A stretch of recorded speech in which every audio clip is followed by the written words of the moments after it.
Unions could be President Obama's not-so-secret weapon to fight back against conservative super PACs' money-making machines. A new analysis by the Wall Street Journal shows that organized labor spends about 4 times more on politics and lobbying than previous estimates showed. And a large chunk of that money is used for voter turnout and for persuading members to vote for the union-endorsed candidate. I'm joined now by Mary Kay Henry, president of SEIU, the Service Employees International. Good to see you. Good morning. Good to see you, Chris. SEIU was the top spender in 2005 to 2011, according to this analysis, $320 million. And all unions during that period, again, from this analysis, spent about $4 billion. The Journal paints this, at least in part, as unions trying to hang on to political clout at a time of diminishing membership. Is that what this is about? No, this is about unions trying to make sure that all working people can work hard for a living and have a shot at the American dream. We are trying to organize like never before to make sure that we participate in this election in numbers like never before because, as you know, Chris, unions are being outspent 10 to 1 by corporations and the wealthy since Citizens United. And before Citizens United, we were outspent 3 to 1. Well, and you also face some unprecedented challenges. Last night, the San Bernardino, California Council voted. They became the 3rd California city in less than 2 weeks to declare bankruptcy. Scranton, Pennsylvania, yes. 400 municipal workers had their pay slashed to minimum wage, $7.25 an hour. Yeah. I want to play some reaction for you.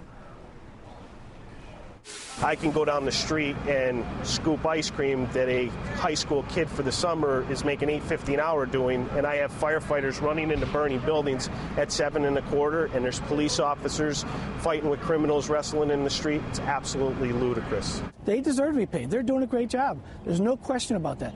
But I can't make it work if I don't have all the money. So what's your answer to cities, to mayors, to city managers who say, we just don't have the money?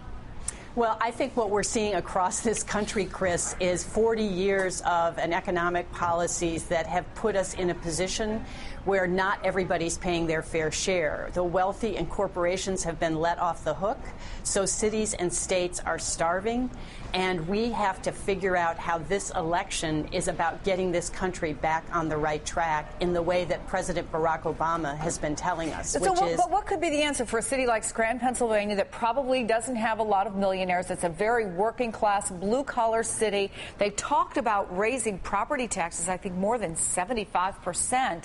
Obviously, for somebody who's struggling to make ends meet, that's not a workable plan.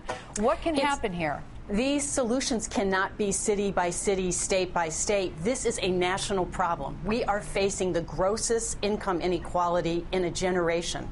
And the idea that we're talking about political spending from 2008 to 2012, the contrast should be from 1930 to 2012, because this inequality is being demonstrated in these stories that you just gave us, and we have to make this election about getting 25 million people back to work, making sure that we have a tax policy that's fair, where corporations and the wealthy pay their fair share, and so we can restore vital services in government like education, firefighting, and health care, and make sure that every immigrant has a pathway to citizenship. Those are the 4 ways in which we have to come together as a nation and solve this inequality. Let me ask you really quickly here. You know what the response of supporters of Mitt Romney and Mitt Romney would say is that the real inequality here has been brought about by the policies of Barack Obama. You have an unemployment rate that is stuck.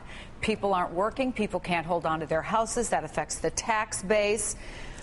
And that's because of trickle-down economics for the last 40 years that Romney stands for that has not worked. If trickle-down economics worked, Chris, and there'd be full employment in this country. So that is an absurd lie that's being perpetrated on the American people, and we're going to use every last breath in this election to make sure that people understand what's at stake.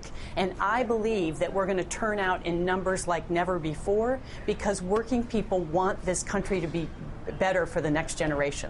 Mary Kay Henry from SEIU. It's good to have you on the program. Thank you. Thank you.